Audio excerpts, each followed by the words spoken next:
Boa noite a todos. Que a paz do Mestre Jesus possa estar conosco nesses momentos de reflexão e de lembranças.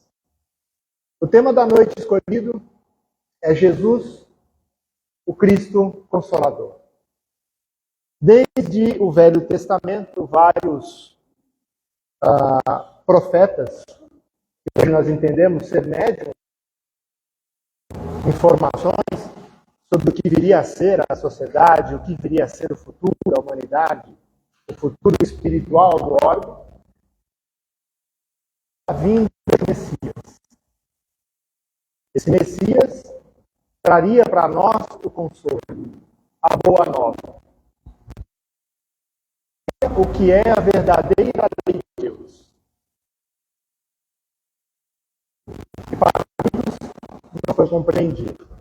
Provavelmente por nós. Mas ele nos deixou agora. Passado o tempo, ele nos prometeu um outro Consolador. E o nosso objetivo hoje é sobre o Cristo e sobre esse segundo Consolador que ele nos prometeu. E, na introdução, vamos fazer uma pergunta: quem é Jesus? Nós conhecemos aquele personagem histórico que a Bíblia nos conta, ou que os nossos pais nos ensinaram, ou o padre da igreja nos ensinou, a catequese. Quantos de nós fez na primeira infância os estudos da iniciação bíblica? No entanto, no livro A Caminho da Luz, no primeiro capítulo, Emmanuel inicia a obra dizendo o seguinte: rezam as tradições do mundo espiritual que na direção de todos os fenômenos do nosso sistema existe uma comunidade de espíritos puros e eleitos pelo Senhor Supremo do Universo, em cujas mãos se conservam as rédeas diretoras da vida de todas as coletividades planetárias. Vamos fazer uma pausa para entender. Primeira informação importante. Rezam as lendas, rezam as tradições do mundo espiritual. Em Emmanuel, a época que escreveu o livro, tinha em sua consciência a certeza absoluta daquilo que dizia, porque é tão anterior o conhecimento que é como se viesse como uma lenda, como uma tradição passada de pai para filho. E nessa segunda informação importante uma comunidade de espíritos puros e eleitos pelo Senhor dirigem toda a nossa galáxia. Não estamos falando aqui nem de planeta Terra ainda. Estamos falando da nossa galáxia, dirigida por espíritos, por uma solução de problemas decisivos da organização e da direção do nosso planeta. Por 2 vezes no curso dos milênios conhecidos. Está dizendo que essa comunidade de espíritos que dirige a nossa constelação, a nossa galáxia, se reuniu aqui para encarnaria ao planeta. Gente, nós estamos falando aqui que Jesus, que é um membro da comunidade de seres angélicos e perfeitos que dirigem a galáxia, esteve reunido aqui na formação do planeta. Na formação do planeta. E depois, quando se decidiu que ele viria para nos ensinar o Evangelho. E o que é o Evangelho? É o que está na Bíblia? São os textos que estão ali? O Evangelho é o livro Evangelho segundo o Espiritismo? O Evangelho cabe somente naquilo? Ou o Evangelho é a vida dele? A vida do Cristo? O exemplo que ele deu? O que ele entregou para nós? Isso é o verdadeiro Evangelho. Então, quando a gente lê, a gente não pode ler superficialmente. Tem que entender, tem que mergulhar, tem que tentar sentir o que ele está explicando, o que ele está ensinando para nós. Vamos seguir? Depois, em outro livro de Chico, disse que após a detonação da primeira bomba atômica, Jesus se reuniu novamente próximo de nós para decidir o futuro da humanidade. Né? Quem assistiu ali tem um filme que fizeram, né? A Data Limite, alguma coisa assim. Então ali tem relatos desse, não sabemos se é verdade ou não, mas tem relatos dessa reunião que aconteceu. Bom, depois de A Caminho da Luz, tem um caso de Chico Xavier muito interessante, que está no livro O Espírito e o Tempo, onde Chico conta que ele estava na sua casa, na cozinha, após horas e horas de trabalho mediúnico, né, no centro que ele trabalhava, tomando um café e cheio de pergunta na cabeça. E aí Emmanuel disse para ele falou assim, ô Emmanuel, eu queria entender o que é Jesus. Quem é Jesus? Qual o tamanho desse espírito? De onde ele veio? Como que é? Emmanuel falou, você quer mesmo, Chico? Falou para ele assim, Chico, deixa para lá. Entende que ele é o nosso mestre, nosso caminho, verdade, vida. Tá bom. Vamos seguir o evangelho dele. Não, eu gostaria de entender.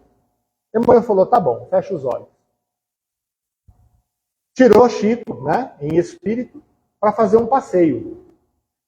Nisso eles se desprenderam da cidade de Pedro Leopoldo, subiram e logo Chico começa a ver o planeta ficando pequenininho, e aí ele começa a perceber, o nosso Sol passa por ele, começa a perceber toda a nossa constelação, né, ficando para trás, de repente toda a nossa galáxia está indo.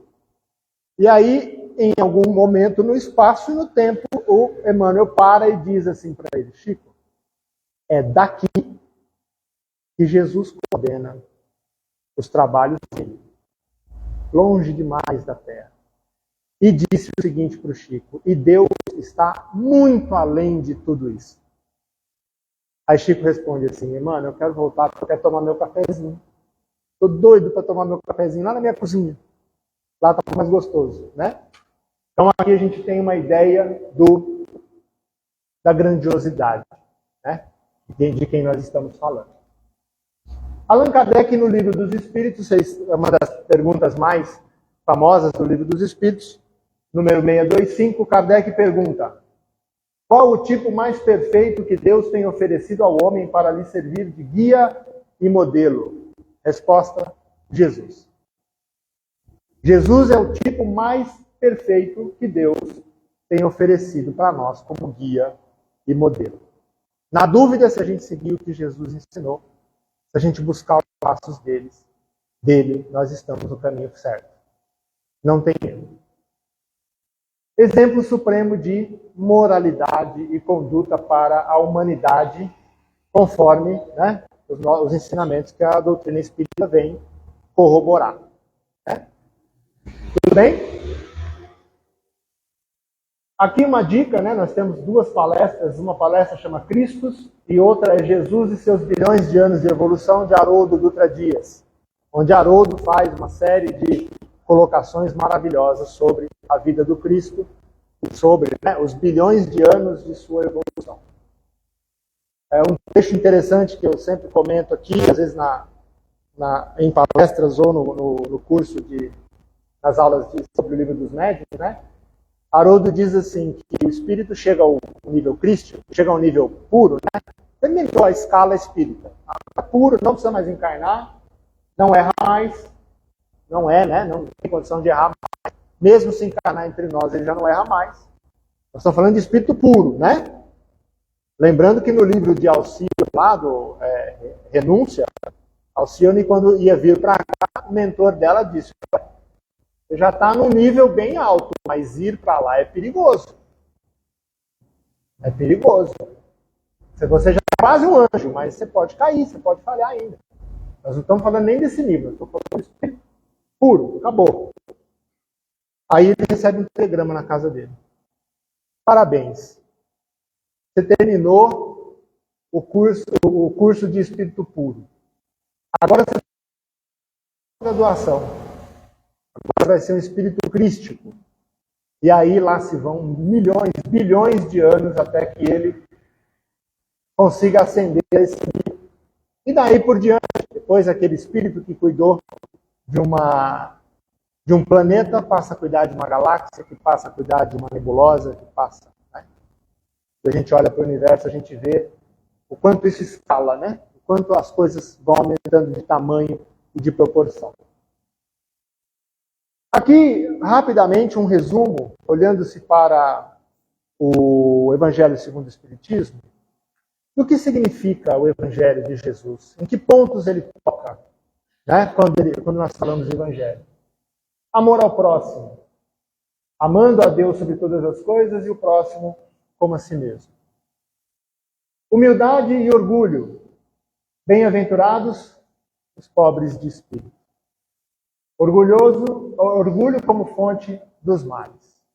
Isso é o que nós, pegando esses grandes itens, estudando, é onde a gente vai chegando, né? As conclusões que a gente vai tendo. Justiça e amor, bem-aventurados os que têm fome e sede de justiça. Aqui também a parábola do bom samaritano. Aquele que menos se esperava que fosse fazer o bem, é onde o bem estava, né? Reino de Deus, o reino está dentro de vós. Fé e a razão, fé inabalável, a fé como força de superação. A lei de amor como princípio e fim. Perfeição moral, sede perfeitos como vosso Pai Celestial é perfeito. Caridade e humildade, a verdadeira caridade, a humildade como virtude essencial. E as bem-aventuranças como consolo e esperança. No livro do Evangelho segundo o Espiritismo, nós temos as bem-aventuranças lá, bem desenhadas, bem escritas e bem comentadas, tanto por Kardec quanto pelos Espíritos. Não caberia trazê-las todas para a gente conversar hoje, mas quem puder e tiver a curiosidade, é importante, né? Sempre relembrar das bem-aventuranças. Bom, aqui um texto de Manuel Quintão, da obra O Espírito de Verdade, Espírito da Verdade. Em toda a estrada transparecem festivais de sorriso e chovem lágrimas de aflição.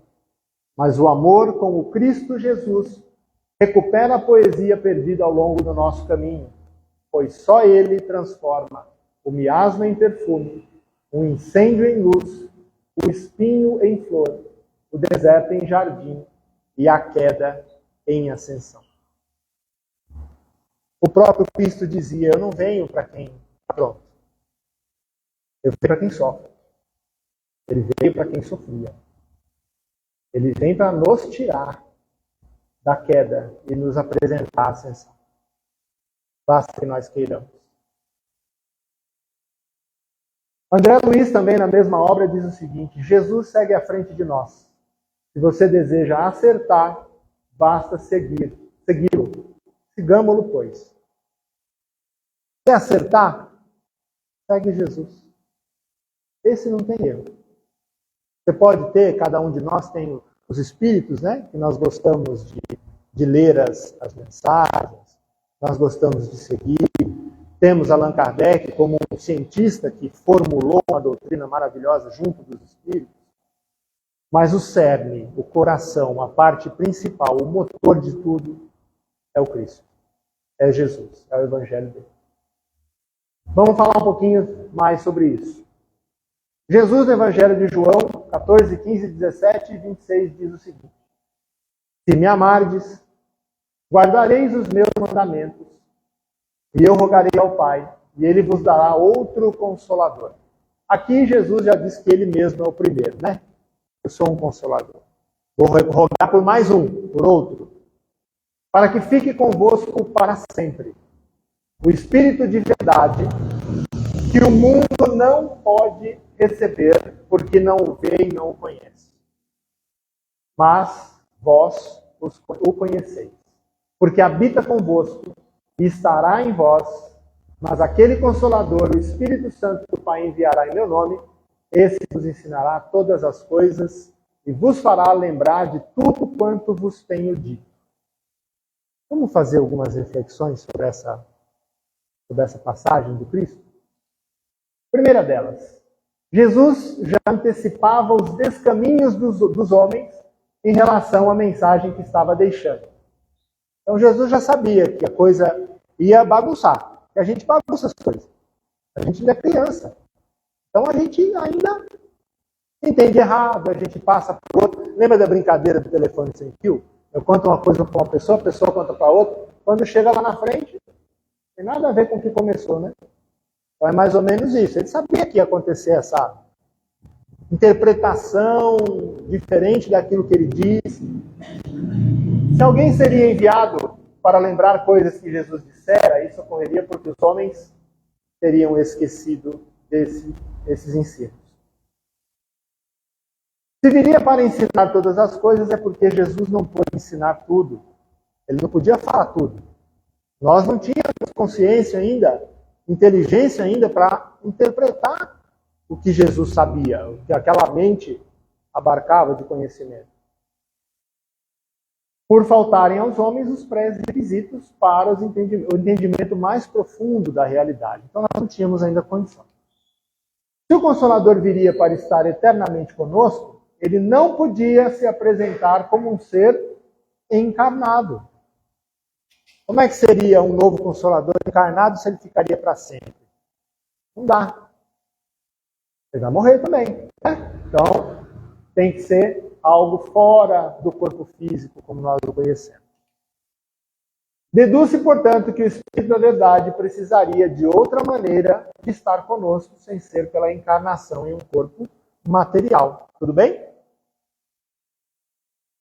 Lá no livro O Evangelho segundo o Espiritismo, já no prefácio do livro. Quem tiver... eu não quero ler porque é muito... Lê só o prefácio. Então, primeiro pedacinho do livro, para a gente entender ali o que o Espírito da Verdade nos deixou de mensagem lá. Ele coloca assim: os Espíritos do Senhor, que são as virtudes dos céus, qual imenso exército que se movimenta ao receber as ordens de seu comando, espalham-se por toda a superfície da terra, e semelhante a estrelas cadentes, vêm iluminar o caminho e abrir os olhos dos cegos. Eu vos digo, em verdade, que são chegados os tempos em que todas as coisas hão de ser restabelecidas no seu verdadeiro sentido, para dissipar as trevas, confundir os orgulhosos e glorificar os justos. Será que essa mensagem, no prefácio do livro, no começo do livro do Evangelho segundo o Espiritismo, responde a essa promessa que Jesus nos havia feito há 2000 anos atrás? Nos responde. Perceba, o Espírito da Verdade, quando nos fala através do Evangelho segundo o Espiritismo, não é um ser material. Não é um ser material, é um ser imaterial. Responsável por todo aquele trabalho de renovar o cristianismo primitivo através da doutrina espírita. Nos fazer retornar ao primórdio. Avaliar os ensinos de Jesus no cunho moral do ensino. E não o Jesus histórico. Não o Jesus em que se discute se ele casou ou não com Maria Madalena, se ele tiver um filho, se ele tiver um irmão. Isso não importa. Doutrina espírita, através do trabalho dos espíritos e do dedicado trabalho de Kardec, busca o ensino moral. Busca que nós entendamos o que Jesus dizia no intermédio de parábolas. Jesus, um ser de altíssimo nível, vinha conversar conosco como se conversa com crianças, contando histórias. Simples de nós entendermos, né? Se você pega um engenheiro, um médico e uma criança, se eu falar na língua do engenheiro, só entende ele. Se eu falar na língua do médico, só entende ele. Se eu falar na língua da criança, todos nós entendemos. Não é verdade? E através de exemplos muito simples, ele nos trazia os sentimentos que nos deveriam despertar para a nossa própria iluminação. Ainda no prefácio do livro. As grandes vozes do céu ressoam como sons de trombetas, e os cânticos dos anjos se lhes associam. Nós vos convidamos, a vós homens, para o divino concerto. Tomai da lira, fazei uníssono nas vossas vozes, e que no hino sagrado elas se estendam e repercutam de um extremo a outro do universo. Esse é o convite que o Espírito da Verdade nos fez, quando do início da doutrina espírita, que nós nos juntemos a essa comunidade de espíritos bons, a serviço do Cristo, trabalhando pela nossa evolução.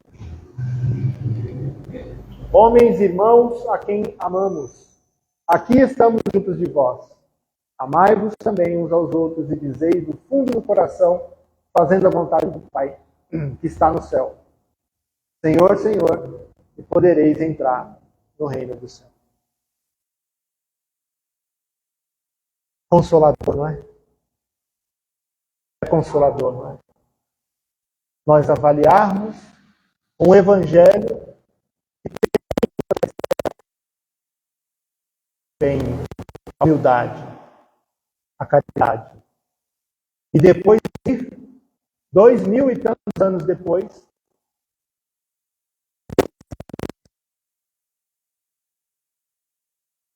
está aqui a obra dentro da doutrina espírita que nos apresenta a explicação. A esmiuçando as coisas para nós. Confundindo aqueles orgulhosos que acham saber tudo quando leem e falam, nossa, eu pensei que era outra coisa. Aqui, João 8,32, né? Conhecereis a verdade vos libertará. E a verdade está em nossas mãos. Basta nós queremos estudar, ler, aprender, de coração aberto. Né? Lá no item 4 ainda, do Evangelho segundo o Espiritismo, ele diz o seguinte: o Espiritismo vem, na época predita, cumprir a promessa do Cristo. Preside ao seu advento o Espírito da Verdade. Ele chama os homens à observância da lei, ensina todas as coisas, fazendo compreender o que Jesus só disse por parábolas. Kardec, então, depois, explica o que ele entendeu do advindo do Espírito da Verdade. Vamos falar um pouco. Vinde a mim, todos vós que estáis aflitos e sobrecarregados, que eu vos aliviarei. Tomai sobre vós o meu jugo, e aprendei comigo, que sou brando e humilde de coração. E achareis repouso para as vossas almas, pois é suave o meu jugo e leve o meu fardo. Jesus diz isso em Mateus, se eu não me engano, é capítulo 11 aqui, uma coisa assim, versículo 28 e 30. Vamos entender um pouquinho sobre isso, né? Aflição. Vem do latim afflictione. Agonia, tribulação, angústia, sofrimento, tristeza, mágoa, pesar, dor, cuidado, preocupação, inquietação, ansiedade, padecimento físico, tormento, tortura. Se alguém aqui disser que não tem nada disso, pode ir embora, que seja puro. Está na palestra errada. Todos nós sentimos, em algum grau, aflições. Todos nós. E existe uma obra de Emmanuel, não vou lembrar qual é e qual que é o número e etc., mas Emmanuel diz que além dos nossos pensamentos, do orar e vigiar.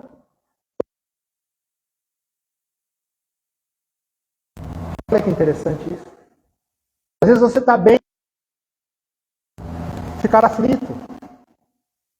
Coisas que acontecem, momentos em que você entra em sintonia com pessoas que passam por sofrimentos, e isso acaba te abalando. Assim como, às vezes, nós sentimos, chegamos perto de alguém e nos sentimos felizes. Às vezes, sem conhecer a pessoa. A pessoa está conversando, você chega perto, você se energiza daquilo. Estamos sujeitos às energias do dia, além das nossas próprias aflições. E todos nós as temos. Todos nós as temos. Seja com a família, seja com o vizinho, seja no trânsito, seja no trabalho, seja com... Enfim, conosco mesmo. Quantos de nós nos olhamos no espelho e falamos assim, eu estou errando um negócio que eu não queria errar mais? Como dizia Paulo de Tarso, o bem que eu quero fazer eu não faço, o mal que eu não quero eu faço. Não é? Então quem de nós não passa por aflições?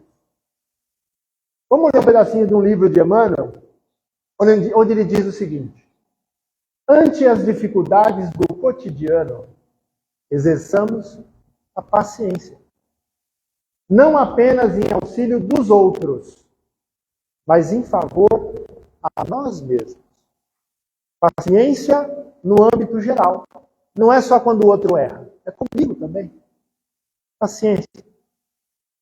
Lembremos-nos de que as leis divinas, através dos processos de ação visível e invisível da natureza, a todos nós tratam em bases de equilíbrio, entregando-nos a elas entre as necessidades do aperfeiçoamento e os desafios do progresso, com a lógica de quem sabe que tensão não substitui esforço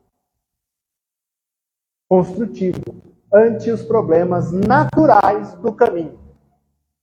O que Emmanuel está dizendo para nós aqui? Deixa acontecer, não é isso? Deixa acontecer. Tenha paciência. A tensão não substitui o esforço construtivo. Precisa melhorar algo em si? Melhore.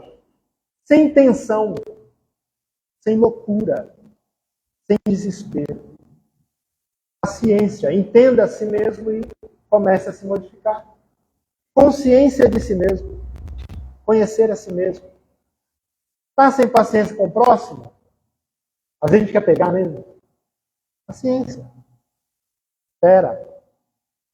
Espera que a vida, de maneiras visíveis e invisíveis, a natureza vai favorecer aquele que tem paciência, aquele que sabe esperar. Continuando. E façamos isso não apenas por amor aos que nos cercam, mas também a fim de protegermos contra a hora da ansiedade que nasce e cresce de nossa invigilância, para asfixiar-nos a alma ou arrasar-nos o tempo sem qualquer razão de ser. Obra, encontro marcado, aflição vazia. Gente, o que está acontecendo com a gente quando a gente fala disso aqui? Ó? Ansiedade. Todos nós a temos, todos nós estamos vivendo. Eu dizia hoje numa reunião de trabalho que há poucos minutos atrás eu desejava feliz ano novo e nós já estamos acabando janeiro. Tudo está tão rápido, tudo está acelerado e nós às vezes nos esquecemos de olhar para a natureza. Porque a natureza não mudou. Se a gente plantar uma árvore hoje, ela vai demorar 10 anos para ela chegar àquela altura que ela vai chegar. A natureza não mudou. Quem mudou fomos nós. O imediatismo, a loucura das redes sociais, das notícias o tempo todo. E é culpa de quem? Nossa. Como nós estamos empregando o nosso tempo? Então essa ansiedade, somos nós que nos rendemos à mídia comercial, à venda, à notícia, a tudo. E a gente esquece de olhar para dentro da gente. De olhar para o Evangelho. De lembrar do Mestre Jesus andando ao lado do lago de Genezaré, fazendo suas reuniões com os apóstolos na casa de Pedro. Conversando, comendo junto, curtindo cada momento. Precisamos nos lembrar de algumas coisas, né? Alívio. O Espírito da Verdade, Paris, 1861, ainda no Evangelho segundo o Espiritismo. Venham instruir e consolar os pobres deserdados. Venham dizer-lhes que elevem a sua resignação ao nível de suas provas. E chorem, porquanto a dor foi sagrada no jardim das oliveiras. Mas que esperem, pois que também a eles os anjos consoladores lhes virão enxugar as lágrimas. Elevar a nossa resignação ao nível das nossas provas. Olha que ensinamento. Cada um de nós tem níveis de provas diferentes. Se não fosse assim, não haveria justiça. Cada um passa pelas provas que precisa passar. Algumas frutos de ações nossas do passado que precisam ser revistos. Outras possibilidades que a vida nos dá de, em sofrimento, crescer, aprender. A prova vem, querendo ou não. Mas e a resiliência? E a resignação? Isso é de cada um de nós. O quanto a gente aguenta? O quanto a gente entende a necessidade de agradecer por cada uma das provas que nós passamos? Eis o segredo do sucesso das provas. Né? Quando vier a prova, não é fácil. Estou dizendo aqui que é fácil, porque se fosse, estava bom, né? Mas não é. Cada prova que nos chega, a gente conseguir olhar e pensar assim, o que Jesus diria? O que Jesus faria? O que o Evangelho do Cristo nos ensina a respeito disso? No momento de maior aflição, Jesus pede perdão. Pede a Deus que nos perdoe. Se nós não sabíamos o que fazíamos naquela época. Talvez hoje ainda não saibamos. Mas Jesus já nos perdoava. Naquele tempo. Não é? E o que são as aflições pelas quais o Cristo passou diante das nossas? Ou ao contrário, que são as nossas diante das dele? Dos primeiros mártires do cristianismo? Bom para a gente pensar.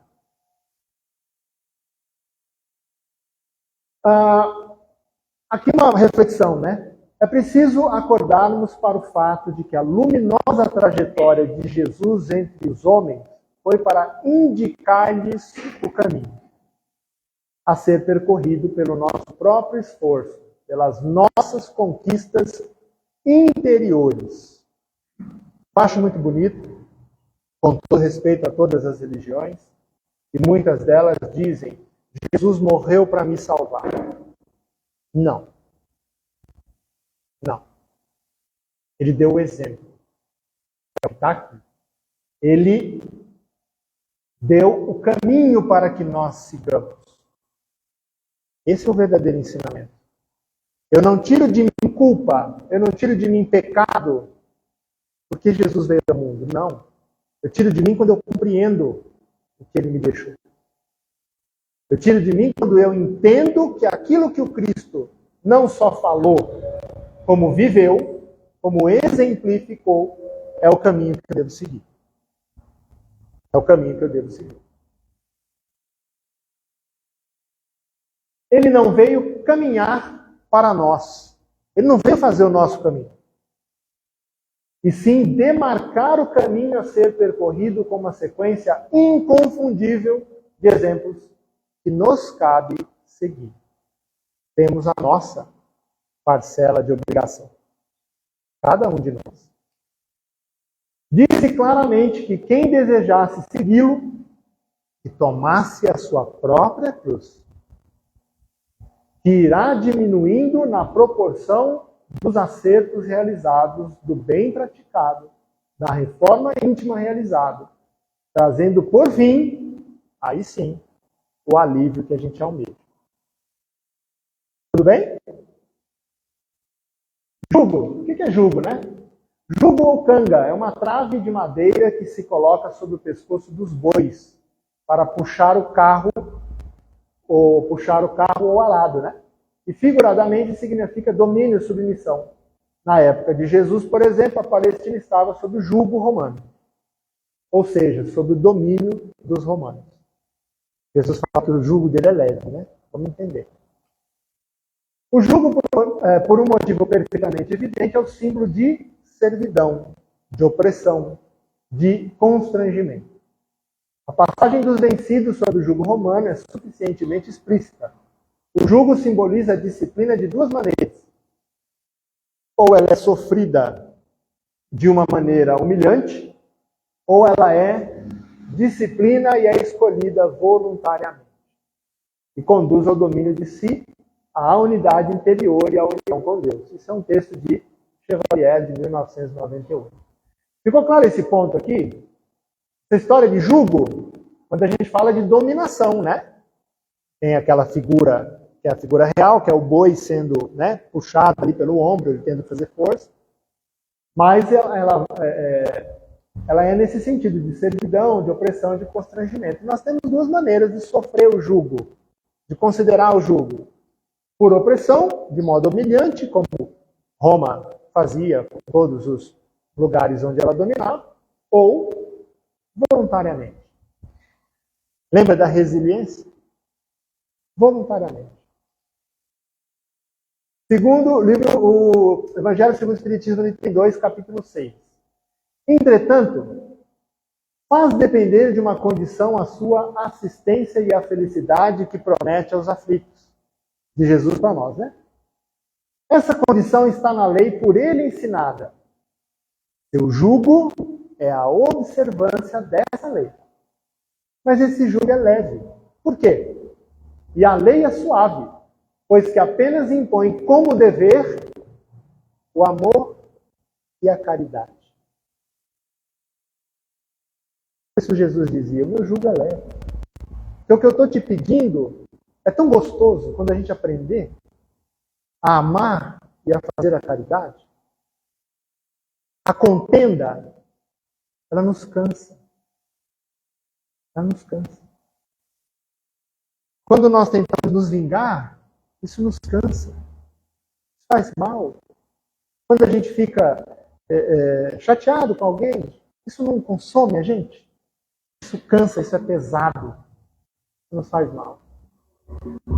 Quando a gente ama, quando a gente perdoa, quando a gente faz caridade, pensa no próximo, quando nós nos diminuímos para que os outros possam ser maiores, aí sim o jugo é leve. Aí nós sentiremos alegrias que nós vivemos. Por isso que o jugo é leve. Ainda aqui João, né?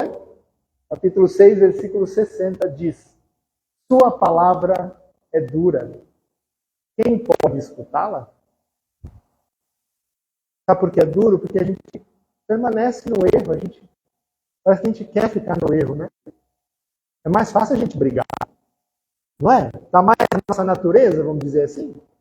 Ah, não, pisando no meu pé, eu já viro o bicho. Parou na minha frente no trânsito, nossa, parou para entregar passageiro fora né, no meio da rua? Nossa Senhora! Aí esquece lei de amor, né? Esquece tudo, a gente vira bicho. Mas a palavra é dura, a palavra é certa, a palavra é correta. Como dizem os jovens, é papo reto. Ou a gente faz direito, ou a gente faz errado. Tem jeito.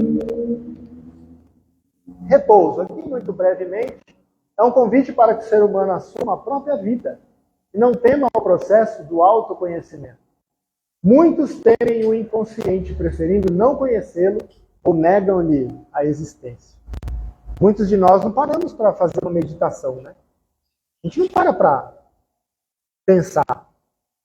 Santo Agostinho, como nós já ouvimos aqui em diversas palestras de alguns amigos, nos indica a fórmula prática. O Kardec perguntou qual a forma prática de eu me tornar melhor. Prática, não estou querendo saber de teoria, eu quero saber na prática.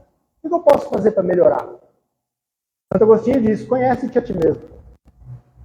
Ah, tá bom, mas e prática? Kardec vai cada vez afunilando mais, a prática. Santo Agostinho fala assim, quando eu estava entre vós, encarnado, todo dia antes de dormir, eu passava em revista o meu dia. Um dia só, gente. Hoje, o que eu fiz de bom?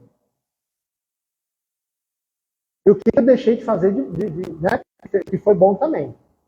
Então, assim, o que eu fiz de positivo hoje? Isso, legal. O que eu fiz de mal hoje, de ruim? Eu não deveria ter feito isso, aquilo outro. Beleza. Não é para se vangloriar pelo bem que fez e nem se culpar e estacionar pelo mal que fez. Não. É só para controlar.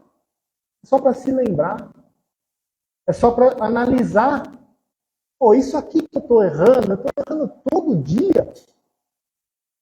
começa a fazer na segunda, chegou na quarta, é o mesmo erro. Fala, peraí, será que não vale a pena eu tentar mudar esse? Vou mudar esse aqui primeiro. É lidar conosco. Aprender conosco. Com o nosso dia. Vamos errar? Vamos. Vamos falar que queremos parar e vamos errar de novo? Vamos. Chico dizia, né, que a tentação é um cachorro bem grande correndo atrás da gente.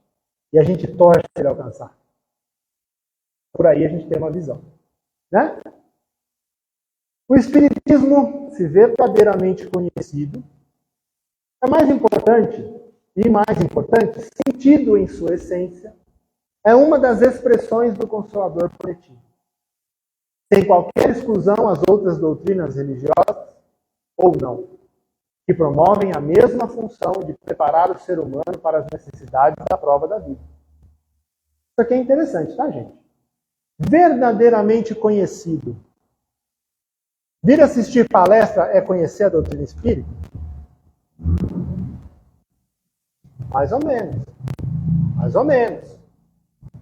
Porque aqui está uma pessoa dizendo sobre a doutrina que é falível. Não posso dizer algo errado. Então, cada um deve procurar por si.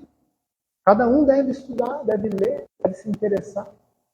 E além disso, sentido e internalizado em sua essência. Kardec primeiro descobre um movimento de mesas que não se explicava pela razão. Por que a mesa se mexe? Um cientista debruçou-se sobre isso, aprendeu que existe o mundo espírita, o mundo espiritual paralelo ao nosso, interligado ao nosso. E mesmo conhecedor de toda essa ciência, ele uma hora para e fala, quem que é o modelo? Jesus. Kardec entende que nós somos, e tem um capitão no leme. Tem um gerente o negócio. Nós não estamos soltos. Tem alguém cuidando de nós. Tem alguém ali, pilotando esse barco. E aí, quando a gente realmente internaliza a essência, qual é a essência da doutrina espírita? É o Evangelho do Cristo, gente. É o Evangelho do Cristo redivivo, reexplicado. E toda a ciência em torno disso, porque as duas coisas seguem juntas. Moral, né? Intelecto moral. A gente tem que aprender intelectualmente para entender o que nos cerca. O ar está aqui, alguém está vendo? Ninguém. Mas ele está, a gente sabe, porque a gente aprendeu. Então, para crescer intelectualmente, mas também em moralidade através do Evangelho do Cristo. Quando a gente internaliza isso, aí a gente começa a entender. Nós estamos bem aquém ainda disso, mas esse é o nosso propósito, né? Bom, aqui, conclusões, tá? Para a gente fechar. Reencarnação como consolo.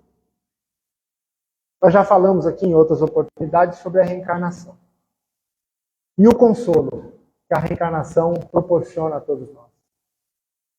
Oportunidade de começar de novo. É igual quando a gente acorda de manhã. Você tem um dia inteirinho de novo. Você pode continuar errando. Você pode querer mudar. Mas você tem a chance. Ela é totalmente sua. Ninguém te tira esse direito. É uma chance nova. A reencarnação também é assim. Por pior que nós possamos ser, nós teremos outra chance. Sempre. Deus não abandona nenhum filho. E Jesus nos prometeu: nenhuma ovelha a mim confiada se perderá. Isso para um pastor significa que todas aquelas ovelhas ele vai trazer de volta. E somos nós. Nenhum de nós se perderá. Compreensão de provas e expiações como necessidade de cada um. E tiremos proveito disso para evoluir. Isso nós já falamos, né? Expiações e provas são degraus. São oportunidades da gente dar um passinho para frente. E aí nos lembramos da frase do Espírito da Verdade. Elevai a vossa resignação ao nível de vossas provas. Prova é difícil? Eleva a sua resignação. Não reclama. Siga firme. Vai passar. Tem uma mensagem linda de Chico, né? Que tudo passa. O momento difícil passa, os momentos felizes também, mas tudo passa. Todo mundo é passageiro, menos o motorista e o cobrador, né? Assim fala. Evangelho no dia a dia. Isso é bem difícil, mas é um pouco daquilo que Santo Agostinho nos deixou. O que Jesus faria? Lembrar dos ensinamentos, as parábolas, tentar ler as parábolas e entender o fundo que tem ali. Orai e vigiai. Foi uma recomendação do próprio Cristo. Orai e vigiai. Orar para nós nos conectarmos com Deus e vigiar as nossas próprias ações, os nossos próprios pensamentos. Identificar entre os nossos pensamentos o que não é nosso. Poxa vida, eu estou pensando num negócio tão besta, isso não é meu não. É também, né? Mas, muitas vezes, as influências que nós recebemos, prestar atenção, vigiar é isso. Prestar atenção. É fazer como Santo Agostinho antes de dormir. Ou vigiar. O que eu fiz hoje? O que eu fiz hoje? O que eu fiz bom? O que eu fiz mal? Isso é vigiar, é prestar atenção. Não é? E, para nós, enquanto seguidores e estudantes da doutrina espírita, temos na vida futura a consolação de entender que a vida continua. A vida continua. Nós temos muito para aprender. Temos nossos defeitos, temos que melhorar, temos, todos nós. Mas nós temos a eternidade a nosso favor. Quantas chances forem necessárias. A única diferença é que um vai chegar antes e o outro vai chegar depois. Mas todo mundo vai chegar. E quando chegar, nós estaremos numa comunidade de espíritos eleitos do Senhor. Como Emmanuel nos conta. E ali é amor total. Total. Viveremos em comunhão. Comunhão fraterna. Espíritas, amai-vos. É para amar mesmo, gente. É para amar mesmo. A gente não pode vir aqui, que é um lugar onde a gente vem colher um pouquinho de informação, vem ouvir algumas palavras, sair da porta para fora e voltar para a vida comum. A gente precisa lembrar que a gente tem que mudar lá fora também. Que a gente tem que amar. Amar nós aqui, trabalhadores da casa, amar os familiares, cada um em casa, todos. Nós precisamos colocar isso em prática. Cada um ao seu modo, cada um com o quanto conseguir, mas nós precisamos começar a amar. E amar é tolerar. Amar é entender a dificuldade do outro. Amar é respeitar a diferença. Não é? Amar passa por tudo isso, dentro da convivência. Conhece-te a ti mesmo. Ensinamento, né? Que vem desde Sócrates, relembrado a nós por Santo Agostinho, no Evangelho segundo o Espiritismo. Agradeço a paciência de todos vocês, que seja um retorno maravilhoso para os nossos lares, e muita paz, e na sequência a gente vai tomar a fluidoterapia. Muito obrigado.